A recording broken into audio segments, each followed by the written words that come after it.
every state has its own EDLs, and state venoms are not in EDL sometimes.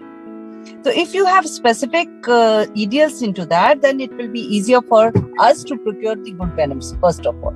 Second thing is that specific plans in an execution of snake bites, this is very important. So these are important things which has to be taken when we talk about venoms, which has to be procured. So these specific plans should be there, and its execution is equally important, which is not there. Third thing which is very important is when one of my previous speakers talked about the rapid transport and the referral mechanism, the standardized protocols and at the secondary and tertiary level.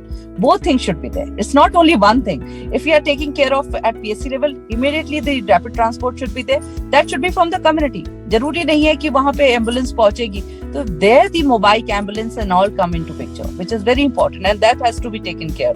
Treatment and drugs availability at the PSC level is very important, but apart from that, regular monitoring, whether it is there or not. These are important things that one has to be, distribution of repellents, snake repellents is equally important, I think so, which should be taught to them, because when they stay there, they need to understand how this can be done. And the guidelines and protocol, as we say, it should be as per the WHO standards, which is very important. So if we really want to take up these issues, these are the 5-6 parameters which we take up. And I am dead sure about it that at least 60 to 70% problem is gone.